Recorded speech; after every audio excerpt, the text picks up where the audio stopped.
Muy bien, entonces ahora vamos a aplicar este resultado a nuestros conjuntos A y B que tenemos definidos aquí.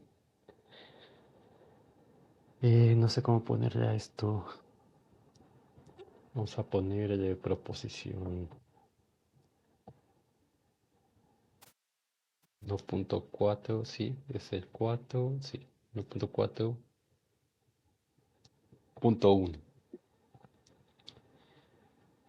Entonces sea f una función definida en el compacto AB, una función real acotada. Entonces, para toda partición de AB, tenemos que el supremo de A es menor o igual que el ínfimo. No, vamos a poner así, el supremo de... to- Entonces digo está por demás porque van viendo los videos, pero este A que puse aquí, este A que puse aquí, no es este A y B que puse acá. Aquí estoy poniendo este lema para dos conjuntos en general, ¿de acuerdo? No son este A y este B. Pues lo que voy a hacer ahora es aplicarlo a este A y este B. Pues voy a poner que el supremo de... ¿Quién era A? Las sumas inferiores, sí. De las sumas inferiores de FP, tales que P es una partición de AB, es menor o igual que el ínfimo de las sumas superiores de F de P, tal que P pertenece a AB. Bueno, ¿y cómo recordamos esto? Con las áreas. Entonces, estamos sumando áreas por abajo y esas van a llegar hasta un valor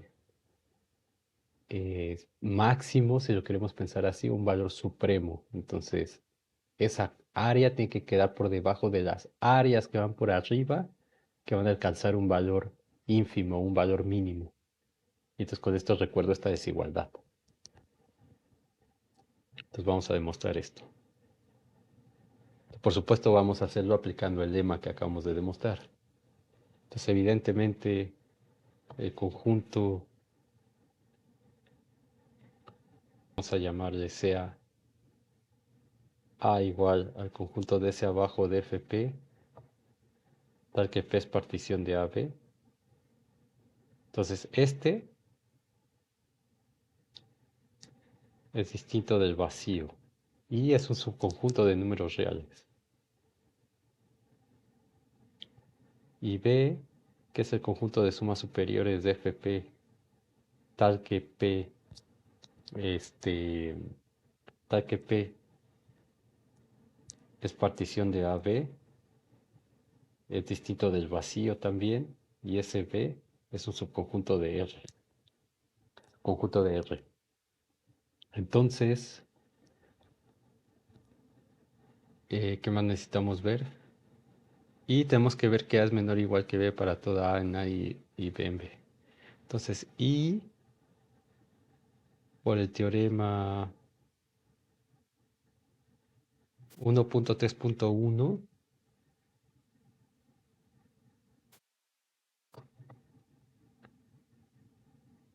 1.3.1, tenemos que las sumas inferiores son menores o iguales que las sumas superiores.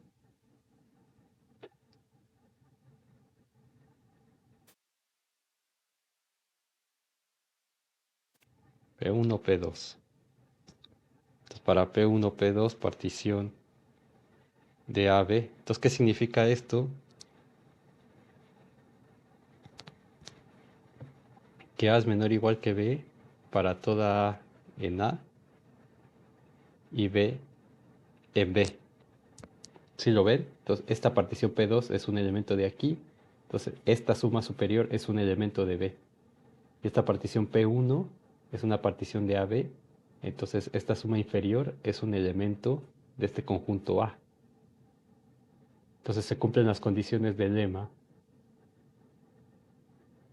Entonces, por el lema 4.1,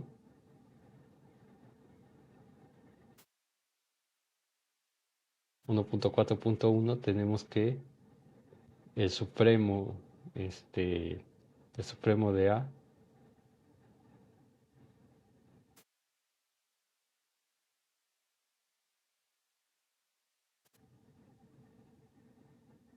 es menor o igual que el ínfimo de B.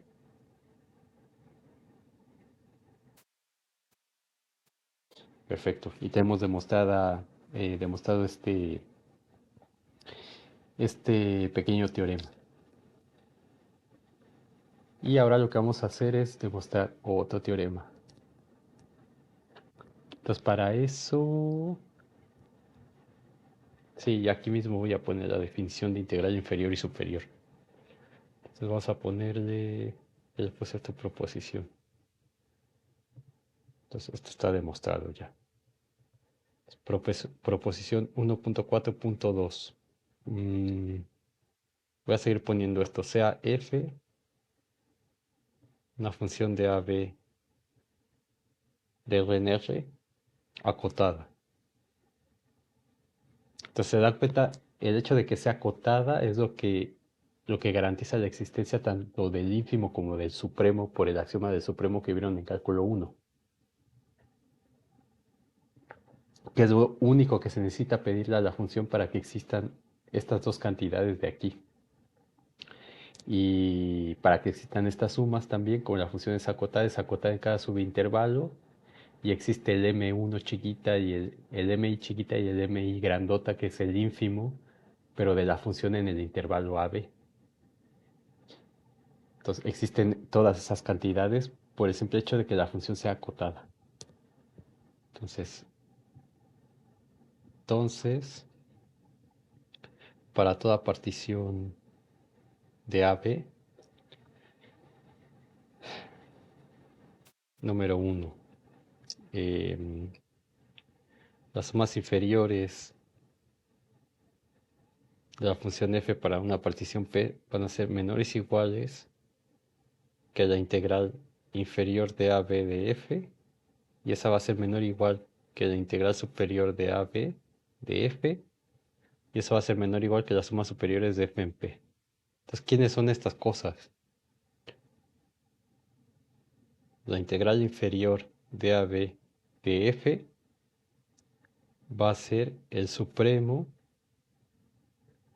de las sumas inferiores de fp para toda partición de AB, que es lo que le hemos llamado el conjunto A aquí. Entonces es igual al supremo de A, le voy a dejar así. Es la integral inferior de f en AB. Entonces simplemente es un nombre, una notación. Es este supremo. El supremo de esto es la integral inferior. Y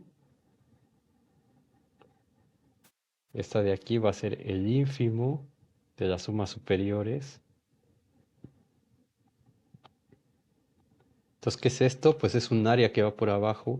Entonces, un área que va por arriba. Entonces, el ínfimo de B es la integral superior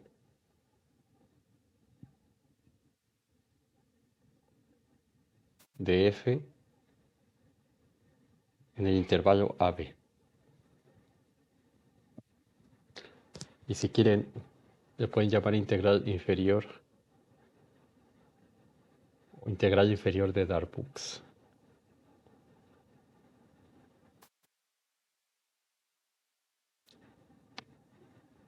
De F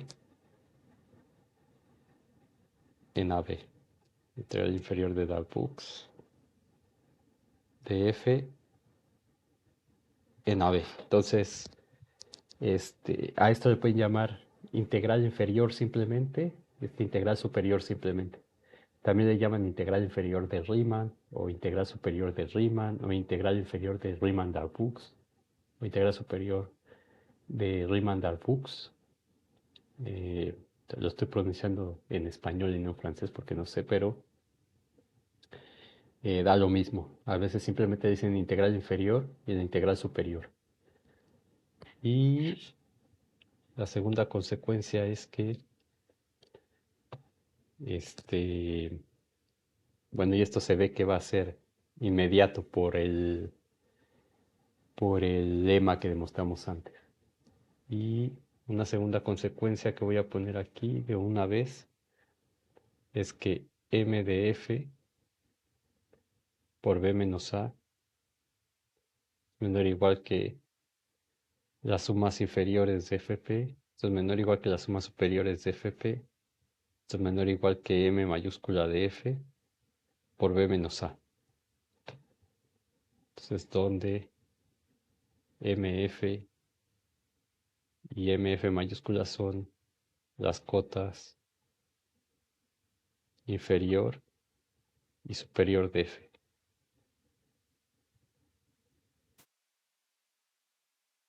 en AB. Entonces, bueno, demostración. Entonces,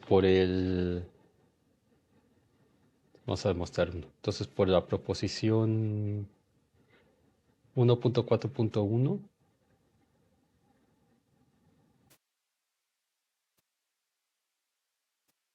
tenemos que el supremo de A es menor o igual que el ínfimo de B, donde A y B están definidas aquí.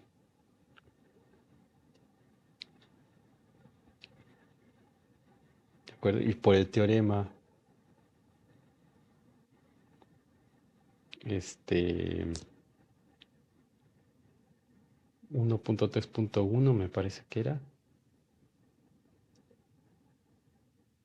Exactamente.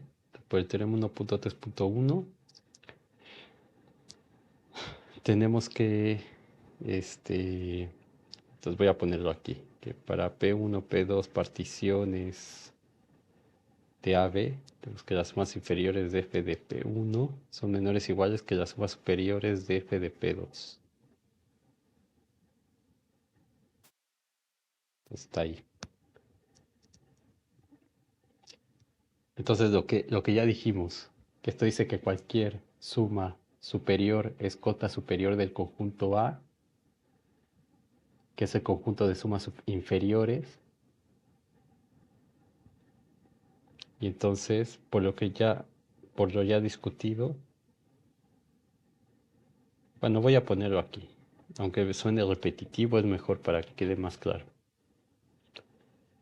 Entonces, esto dice que cualquier suma superior es cota superior del conjunto A, que es el conjunto de sumas superiores. Perdón, que es el conjunto de sumas inferiores. Entonces, y por definición de supremo,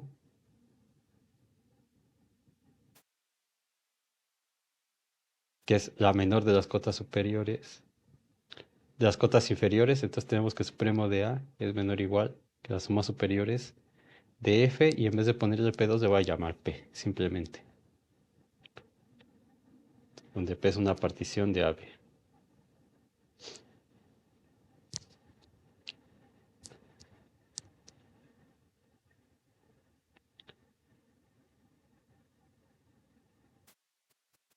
¿De acuerdo? Y por definición de supremo,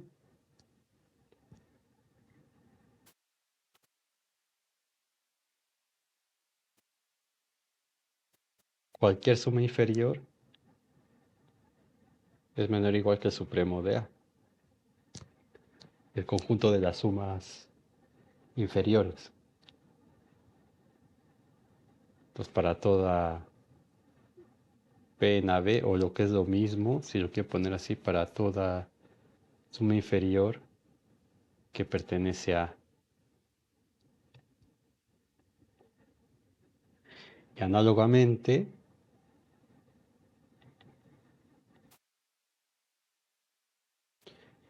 este, esto dice que cualquier suma inferior es cota inferior del conjunto de cotas superiores.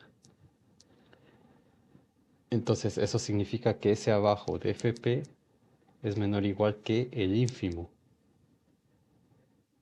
de B. Y por definición de ínfimo,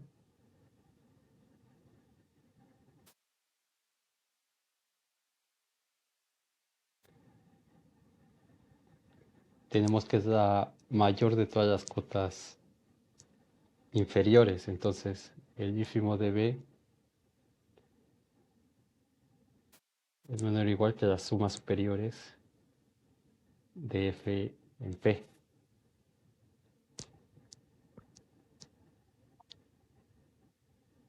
Entonces tenemos que el supremo es menor o igual que el ínfimo. Entonces este es menor o igual que este. Pero este es mayor o igual que este. Y este es mayor y es menor o igual que las sumas superiores. Entonces vamos a ponerle aquí para que se vea de 1, 2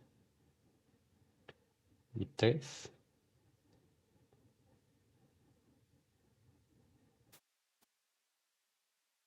Que tenemos que uno dice supremo menor o igual que el ínfimo de B. Pero el número 2 dice que el supremo es mayor o igual que las sumas inferiores.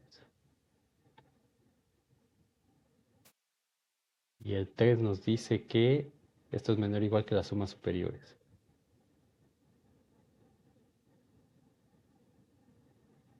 Entonces, por lo tanto, ese abajo de FP es menor o igual que la integral inferior de F, y esto es menor o igual que la integral superior, y esto es menor o igual que la suma superior.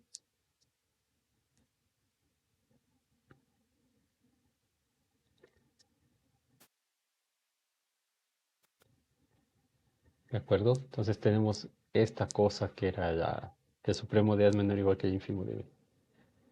Con eso queda demostrada la primera parte. Ahora la segunda. Entonces vamos a dar una partición, vamos a decir x0, x1 hasta xn, una partición del conjunto AB. Ahora, como f es acotada,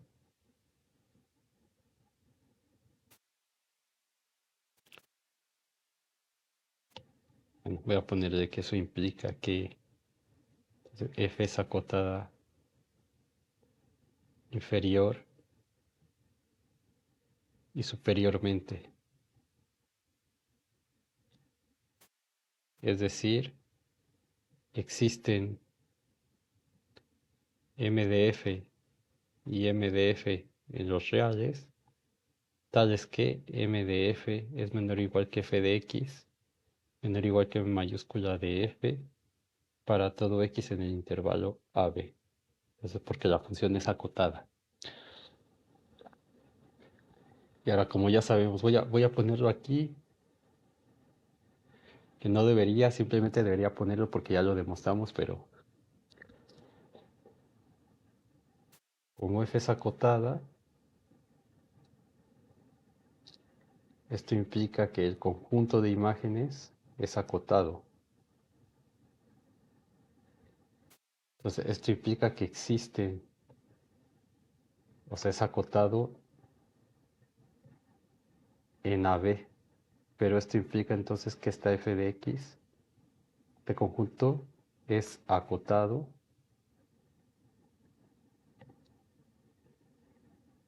en xy menos 1, xy,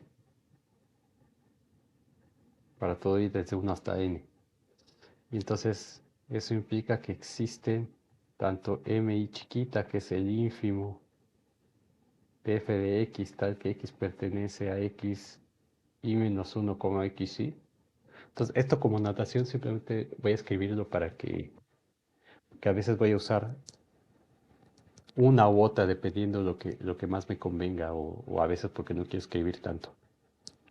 Entonces, esto es lo mismo que poner ínfimo menos 1,xy de f de x.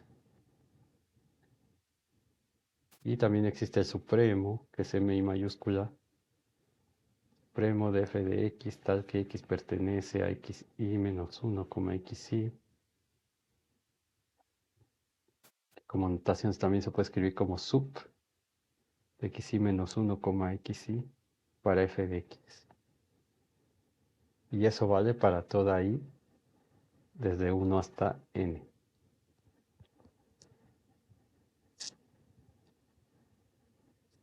¿De acuerdo?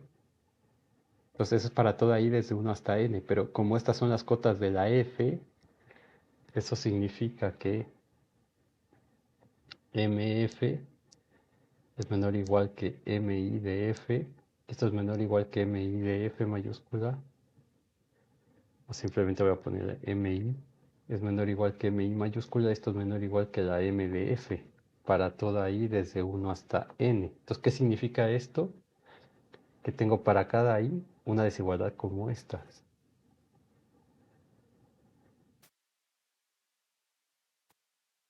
Para i igual a 1, para i igual a 2,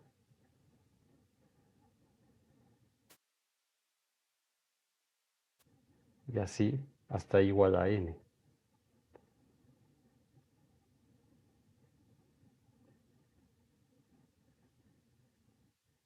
¿De acuerdo? Entonces, si sumo todo esto,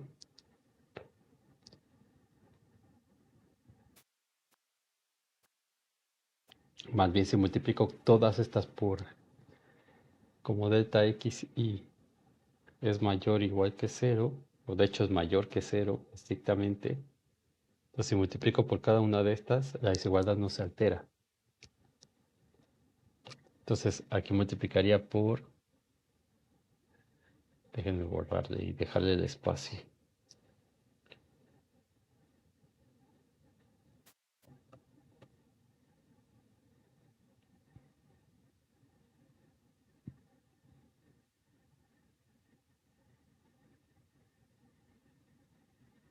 Entonces será así, m de f menor o igual que m2.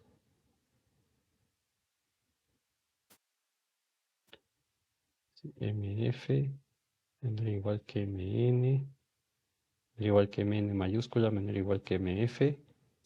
Entonces aquí sería delta x1, delta x1, delta x1 y la desigualdad no se altera. Luego delta x2, delta x2, delta x2, delta x2, etcétera. Y aquí multiplicar por delta xn. N. Entonces, esto es mayor que 0 para toda i desde 1 hasta n. Entonces, ya que hice esto, sumo. Entonces, cuando sume, voy a tener esto como factor común. Entonces, delta x1 más delta xn. Luego acá voy a tener m1 delta x1 más mn delta xn. Luego voy a sumar todos estos. m1 delta x1 más mn delta xn. Luego sumo todos estos. Cuando los sumo, esta m es factor común.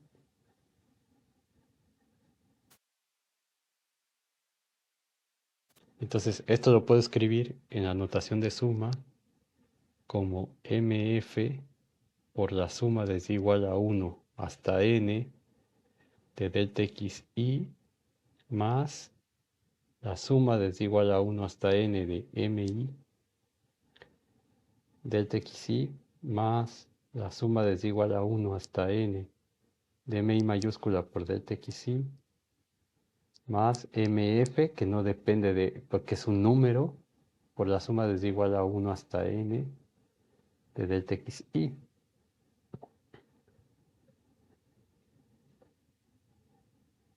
Pero ahora esto de aquí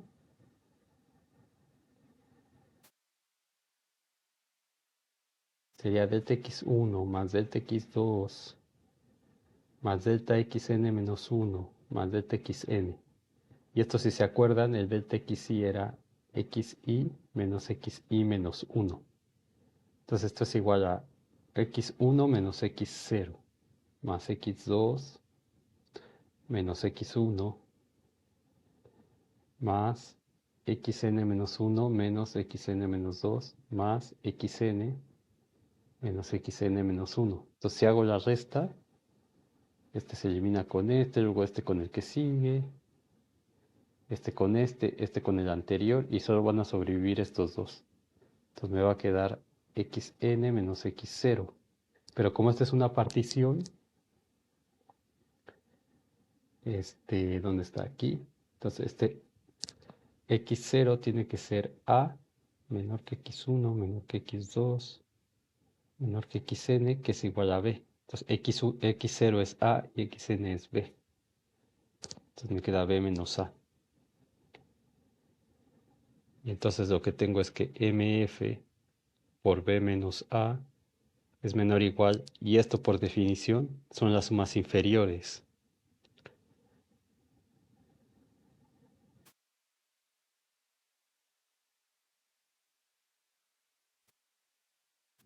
Y esto que está aquí son las sumas superiores.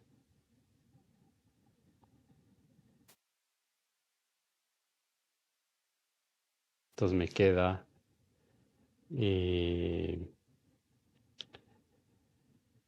menor o igual. Ah, perdón, aquí me equivoqué. Ya puse todo con suma. Sumé esto. Perdón, aquí no son sumas. Aquí queda menor o igual.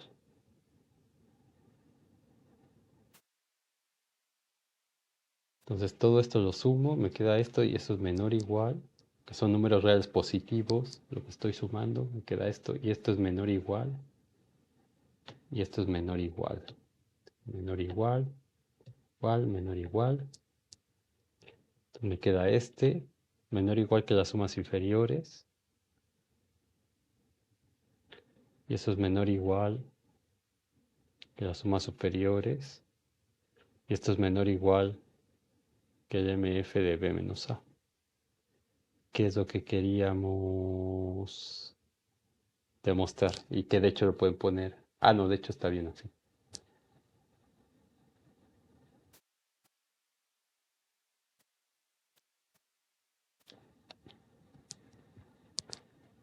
Entonces tenemos este teorema extra. Ahora, como ya mencionamos, intuitivamente hablando, ¿dónde está el dibujo? Aquí. O bueno, voy a poner otro. Vamos a poner otro dibujo igual.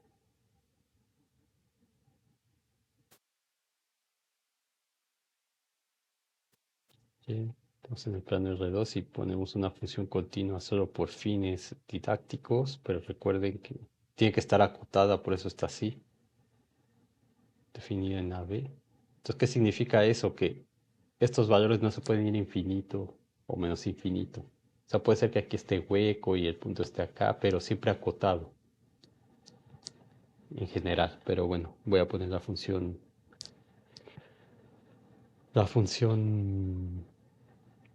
continua. Entonces, si damos particiones,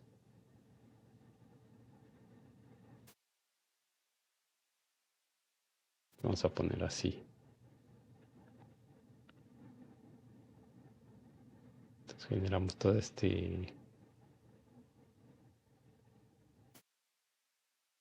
serie de rectangulitos.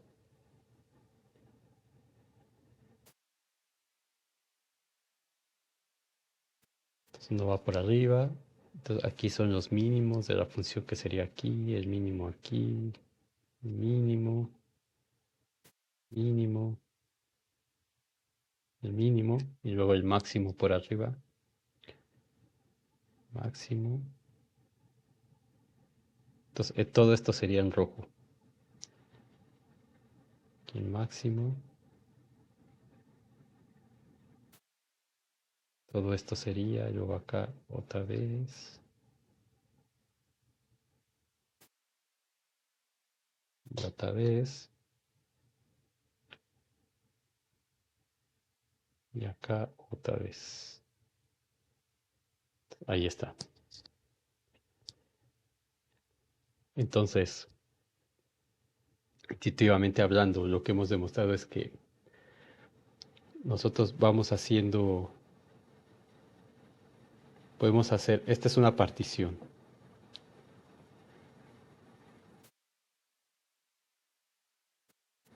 Y entonces lo que generamos es una suma inferior para esta partición. O puedo dar otra. Entonces generaría una serie de rectángulos que no voy a pintar aquí. Y eso va a ir haciendo que esta área en blanco se vaya haciendo cada vez más pequeña. Y entonces, y con eso generaría otra de estas. ¿De acuerdo? Entonces puedo generar un montón. O puedo dar otra partición totalmente distinta. Puedo quitarle puntos aquí y eso me va a generar otra partición, etcétera. Entonces, todo este conjunto de particiones que son áreas de rectángulos. Entonces, ¿qué significa que sean áreas de rectángulos? Que son números reales.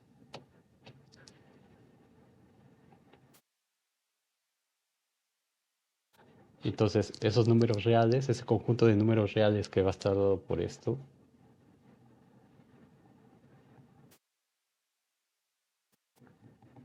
y que hemos denotado como el conjunto de ese abajo de FP, tal que P pertenece, es una partición de AB.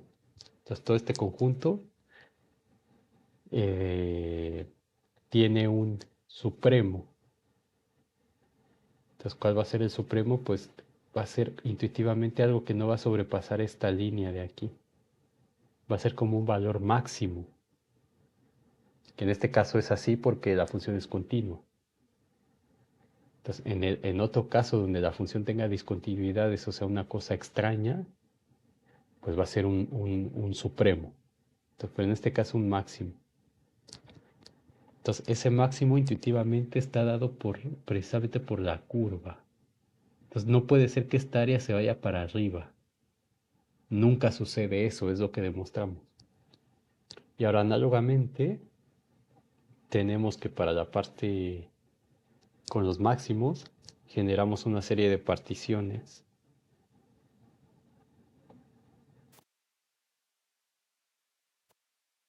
de sumas superiores, que son áreas también de rectángulos, y esas áreas siempre están por afuera de de la función, por arriba de la función esta. Y entonces vimos que este conjunto también es un conjunto acotado y entonces existe el ínfimo. Entonces, ¿qué significa el ínfimo? Que mientras yo voy partiendo o poniendo otras particiones que sean más finas, por ejemplo, entonces esta área en rojo, esta parte blanca de aquí, va a ir disminuyendo también. Y entonces esta área completa se va a ir acercando al área bajo la curva. Entonces hay un valor mínimo del cual no podemos pasar, que en este caso del diagrama es la curva esta. Entonces nunca va a suceder que estas cosas rojas queden así. Por ejemplo, una parte aquí y otra parte por adentro. Nunca va a pasar eso. Entonces, eso quiere decir que el supremo de este conjunto de sumas inferiores, otra notación así, siempre va a ser menor que el ínfimo de las sumas superiores. O sea que la integral inferior es menor que la integral superior. Y en el caso en el que sean iguales, estas dos, en el caso en el que se dé la igualdad, porque esto siempre va a existir independientemente de si hay un área o no. Pero ahora, ¿cómo vamos a saber que esta cosa, esta función tiene un área bajo la curva? Ah, pues cuando estos dos números coincidan, como se ve, como es el caso de la función continua aquí. Entonces, si esos dos números coinciden, ese número común, cuando coincidan, va a ser justamente el área bajo la curva de la función. Y cuando eso pase, si puedo definir un número que me dé el área que estoy buscando, entonces a esa función le voy a llamar una función integrable. y va a ser una función integrable según Darboux. Entonces, de todo este estudio, llegamos a la siguiente definición. Definición 1. ¿En qué estamos? 1.4. Sí. 1.4.1. Entonces, sea f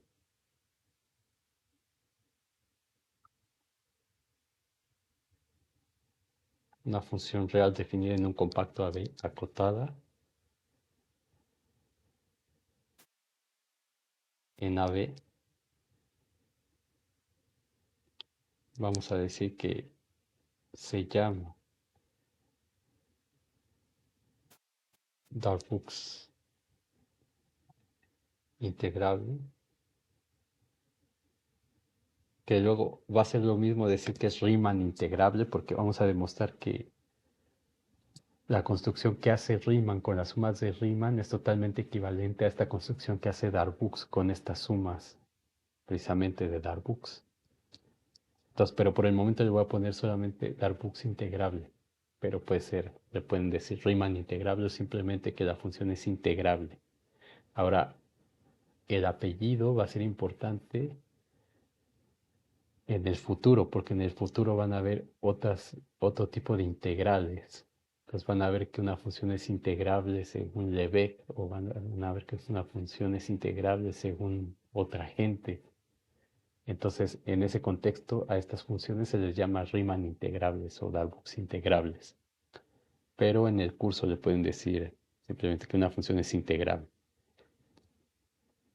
En AB, sí, solo sí, el supremo, sí, solo sí, la integral inferior de f es igual a la integral superior de f, o en otras palabras que el supremo de a sea igual al ínfimo de b, donde a es el conjunto de sumas inferiores de fp y b es el conjunto de sumas superiores para cualquier partición del intervalo AB. Entonces a este número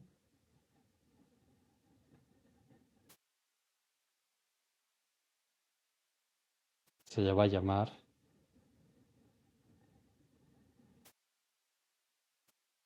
la integral de Darboux.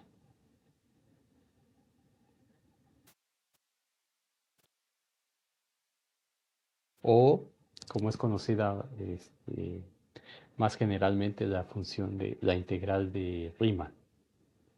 Pero bueno, eso no... eso es porque Riemann fue el primero que se hizo famoso al hacer esta cosa.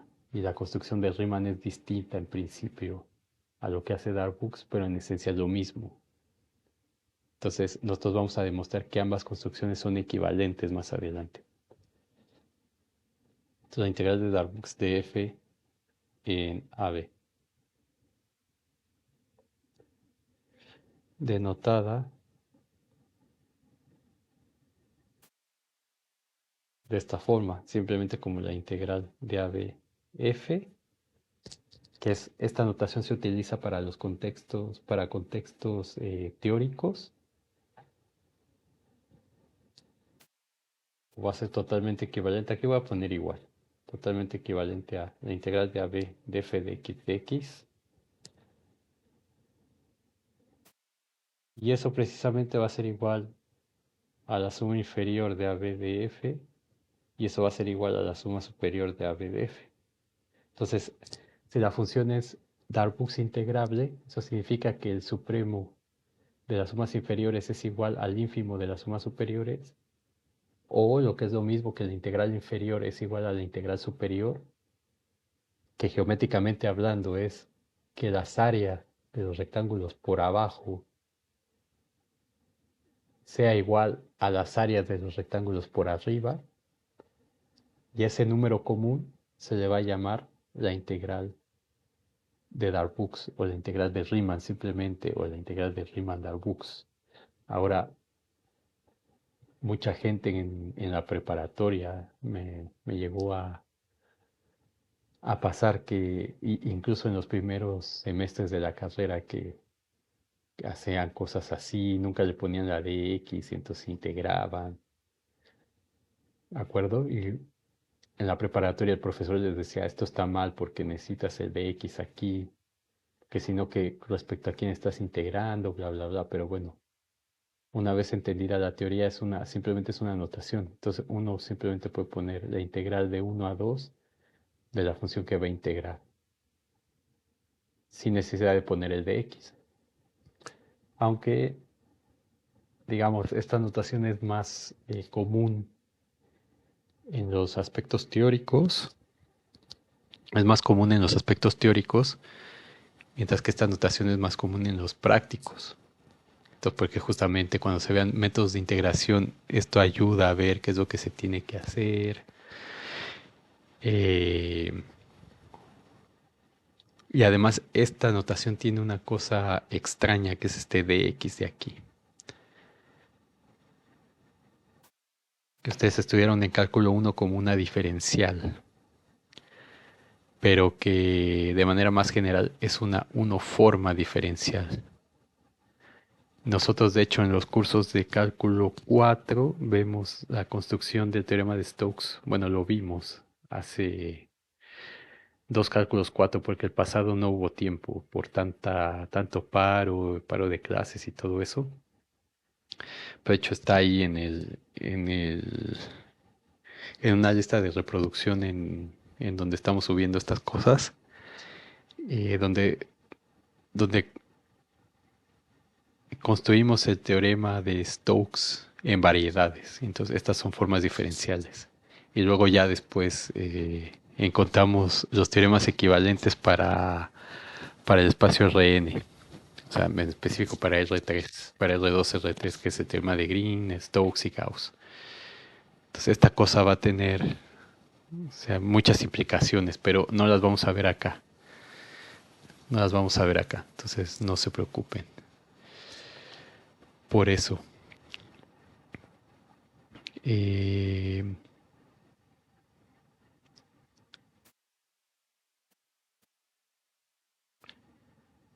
Pues lo que sí vamos a ver es, primero, bueno, déjenme hacer un comentario aparte. Entonces esto así, déjenme borrarlo.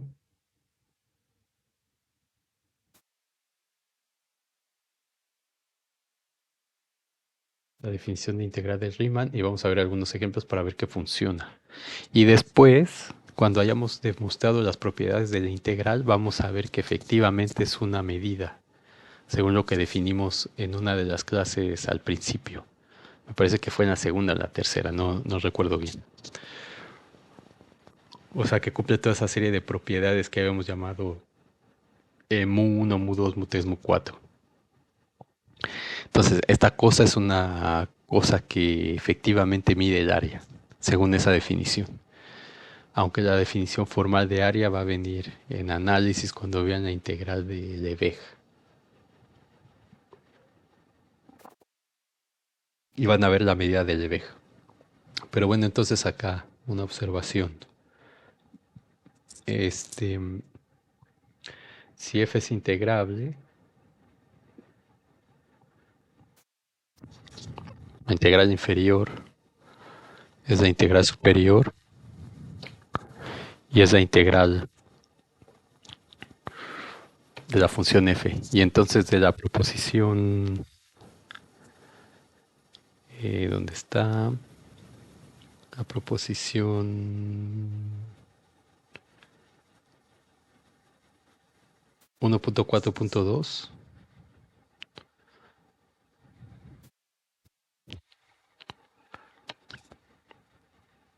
implica que las sumas inferiores de fp son menores o iguales que la integral Y eso es menor o igual que las sumas superiores de f en p.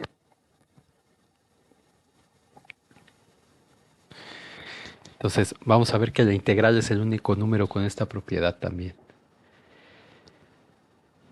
Y eh, ¿qué significa esto? Pues es lo que habíamos visto de manera intuitiva al principio, que es esto que está aquí.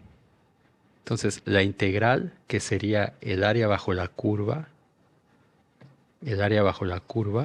siempre va a estar entre las sumas inferiores, que es esto de aquí,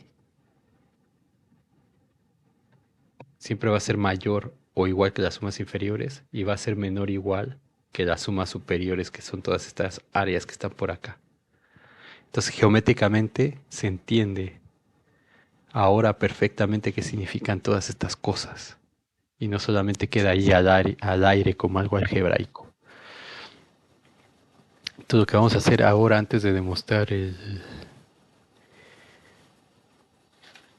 siguiente, la última proposición que tiene que ver con también con una cota, vamos a ver un par de ejemplos interesantes. Bueno, más bien un ejemplo muy simple y después un ejemplo interesante de una función que no es una función continua, pero que resulta que es integrable. No, perdón, una función que no es continua, que va a resultar que no es integrable y vamos a hacer notar por qué o dónde es donde falla esa no integrabilidad y eso va a ser un preludio al teorema fuerte de esta primera parte que es el teorema de integrabilidad de Lebesgue. ¿Por qué? Porque lo que vamos a hacer es nos vamos a dar cuenta que utilizar la definición de integrabilidad con las sumas es bastante complicado en la práctica e incluso a niveles teóricos también, porque muchas veces lo que uno necesita saber cuando está estudiando ciertas cosas es si una función es integrable o no lo es. Entonces, si es integrable o no, con esta definición que tenemos aquí, tenemos que trabajar con los ínfimos y los supremos. En primer lugar, vamos a ver una definición equivalente en términos de las sumas superiores y las sumas inferiores, sin utilizar ínfimos y supremos, porque como se acordarán de cálculo 1, calcular estas cosas suele ser bastante complicado. Y ahora, aún con la otra definición equivalente a esto, que la vamos a ver como un teorema, vamos a clasificar las funciones que son integrables. Entonces vamos a ver que si es monótonamente creciente o monótonamente decreciente, entonces la función va a ser integrable. Si es continua, va a ser integrable. Y luego va a quedar la pregunta de qué pasa si la función no es continua. Si es discontinua en un punto, si es discontinua en un número finito de puntos, si es discontinua en un número infinito de puntos numerable o en un conjunto de puntos infinito no numerable. Entonces, esa pregunta la va a responder el teorema de Lebesgue. Entonces, vamos a ver un ejemplo, un par de ejemplos, pero yo creo que solo nos dará tiempo de uno en esta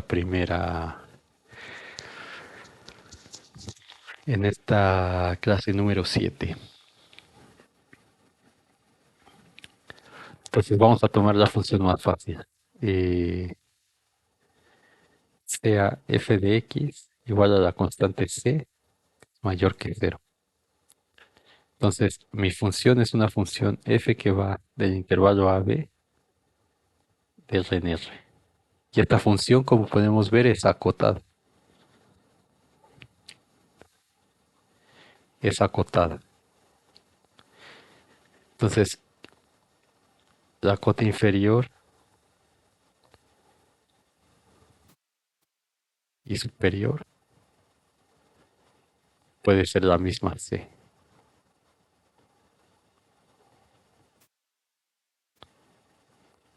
¿De acuerdo? Entonces, esto digamos, en las cosas que hagan tampoco tienen que estar demostrando como cosa por cosa, pero o sea, las cosas importantes o hacer algún comentario, lo que sea. Entonces, en este caso, nuestra función es la función constante c mayor que 0. Es c. Y eso está evaluado entre a y b. Entonces, este, realmente no es toda la línea que pinté.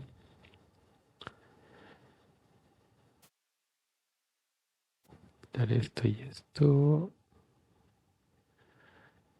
Ahí, esa es mi función c. Entonces, esta función es acotada superiormente e inferiormente también por la misma c. Entonces, f de x es menor o igual que c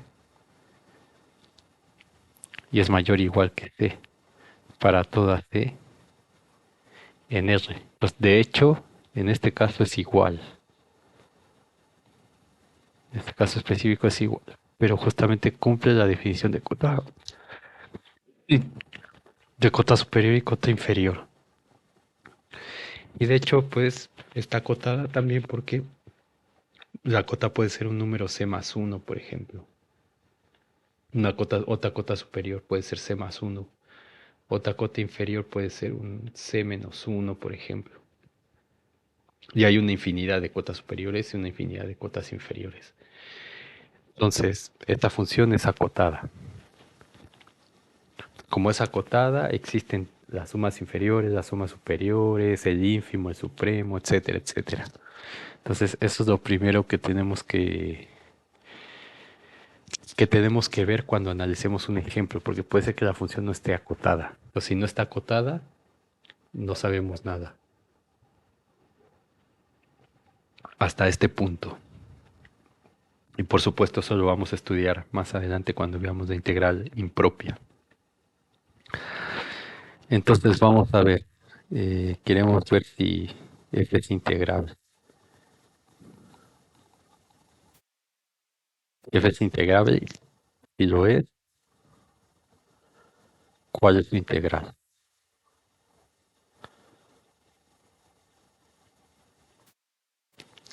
Entonces vamos ahí. Vamos a dar una partición en general porque la definición dice para toda partición. Entonces para toda partición. Eso es muy importante. No es para una, es para toda. Entonces tengo que dar una partición en general. Entonces sea P, x0, x1, xn, tal que x0 es igual a menor que x1, menor que x2, menor que xn igual a b. De P es una partición de AB. Muy bien, entonces damos nuestra partición aquí. Yo tuve que haber borrado esto antes de escribir lo otro, pero lo eliminamos de acá. Entonces damos nuestra partición, voy a ponerlo así en color. No, voy a ponerlo en negro, sí, en azul. Entonces tenemos x0, tenemos x1, etcétera, y luego por acá vamos a tener en general xi menos 1, xi, digamos aquí es x1, luego tendría x2, x3, etcétera, xi menos 1, xi más 1, xi más 2, etcétera, etcétera, hasta xn. Y digamos aquí voy a pintar un xn menos 1. ¿De acuerdo? Entonces esto va a generarme toda esta serie de rectángulos. Entonces tenemos acá este,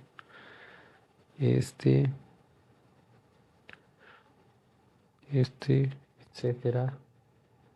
Vamos a tener en rojo. Lo pongo en rojo para resaltarlo por algo que quiero ver ahora, pero digamos es el mismo azul. Este es menos uno y este de acá. Entonces, para cada intervalo, tanto el ínfimo como el supremo es el mismo. Entonces aquí el MI coincide con el MI chiquita. Entonces aquí para este intervalo el M1 chiquita es igual al M1 grande, que es ¿quién? Es la misma C. Entonces en este intervalo la función solamente vale C. Entonces el ínfimo como el supremo, que es como es una función continua, sería el máximo o el mínimo, es la C. Entonces tenemos que MI, ya no tengo que demostrar que el ínfimo existe, que el supremo existe, porque eso ya lo hicimos antes viendo que la función era acotada. Entonces, lo único que necesitamos es que la función sea acotada. Entonces, si es acotada, existe todo lo que hemos definido hasta ahora. Entonces, MI chiquita va a ser el ínfimo de f de x, tal que x esté en el intervalo xy menos 1 xy, y este es igual a c. O sea, es el ínfimo, este conjunto, f de x es la constante c.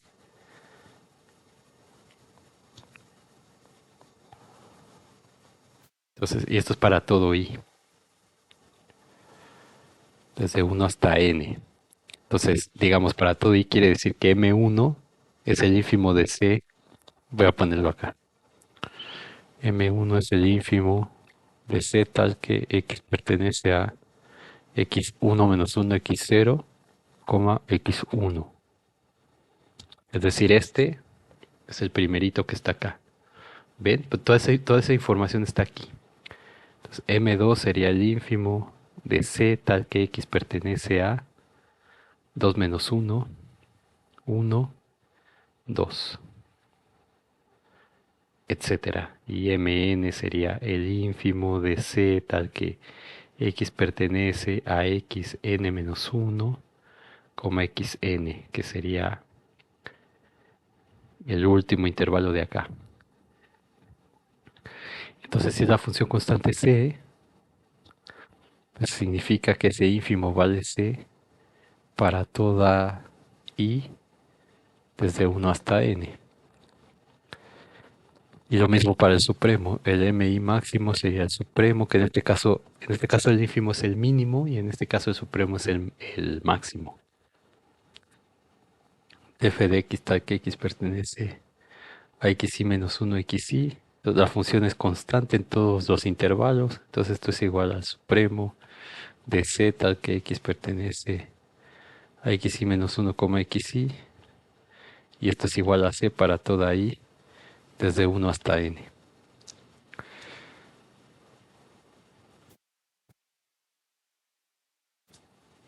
Este,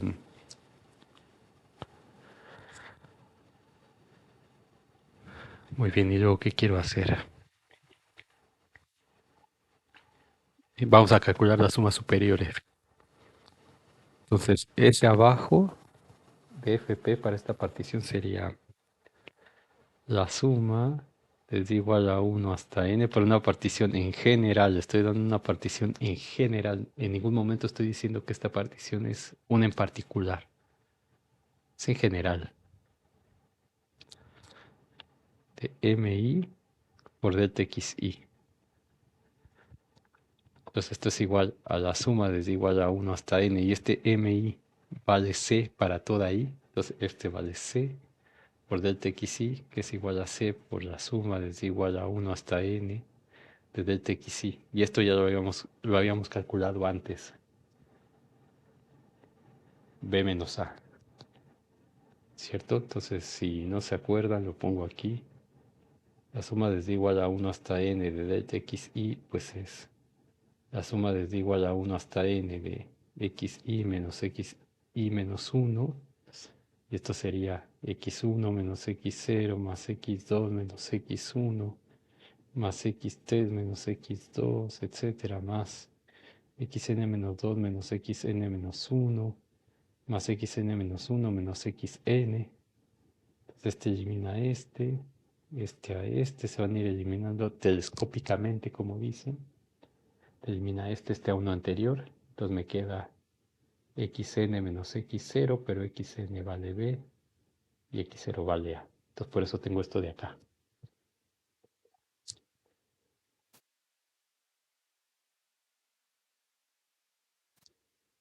Muy bien, entonces, ¿qué es esta área? Pues estas sumas superiores, pues es b menos a por c. Entonces son todas las áreas de todos estos rectangulitos y pues sí, es como ya sabemos nosotros, la base b menos a por la altura que vale c. Entonces la suma de todos estos, que son las sumas inferiores, es precisamente c por b menos a.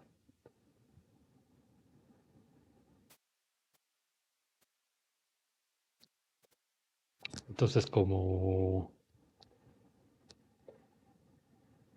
ese abajo de fp es igual a c por b menos a para toda partición de AB, entonces eso significa que este número c por b menos a es cota superior del conjunto S abajo de FP.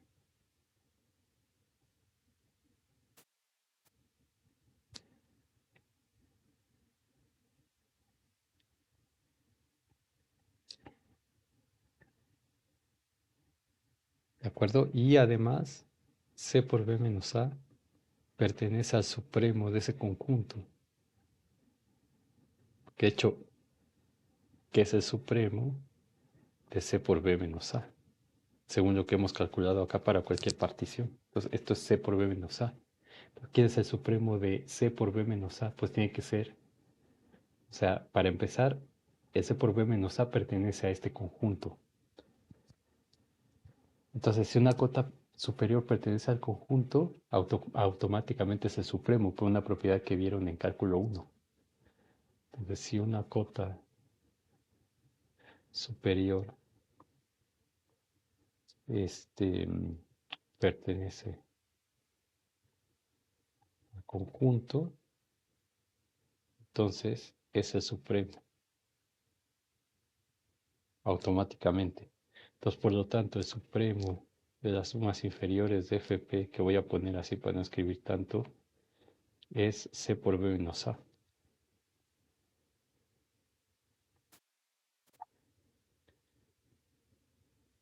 Y ahora, análogamente, las sumas superiores de FP sería la suma desde igual a 1 hasta n de MI por delta XI.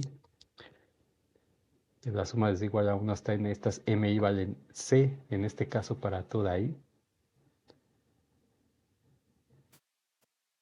por delta XI. Entonces, esta es una constante que sale de la suma, porque no depende del índice I por delta XI, y esto ya vimos que es B menos A, el que hace por B, ¿no? B menos A.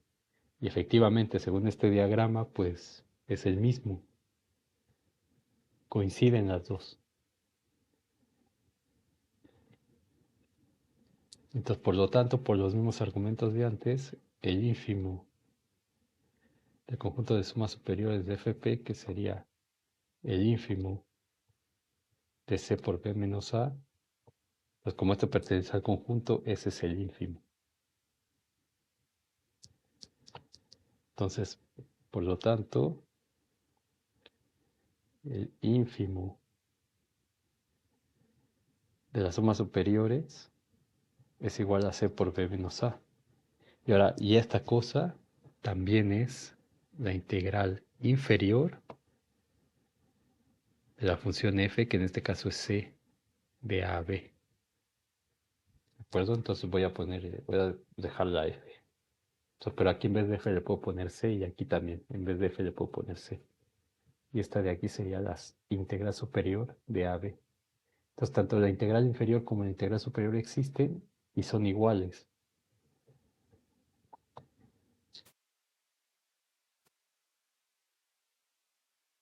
Entonces, según la definición 1.4.1, f de x igual a c es integrable o Darboux integrable en AB y el valor del integral es B menos A. C por B menos A. Y eso coincide con el área del rectángulo. Entonces justamente el área del rectángulo es base por altura. Entonces tengo una función que es Riemann integrable, calculo su integral, que en este caso es sencillo. Este,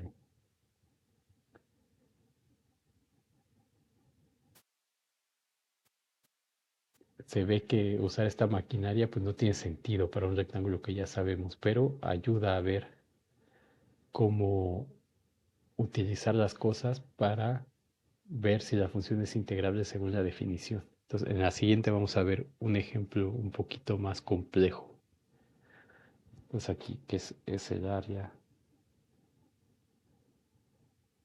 lo voy a poner acá,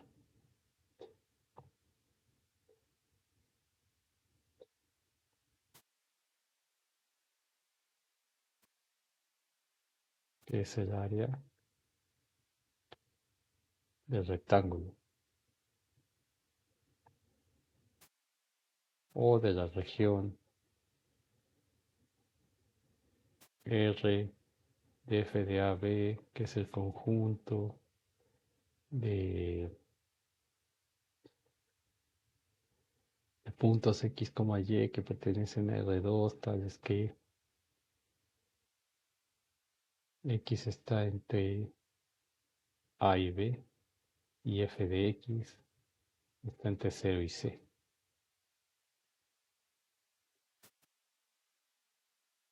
O f de X igual a C, pero bueno, esto lo voy a quitar. En la siguiente clase vamos a ver un ejemplo un poquito más complejo.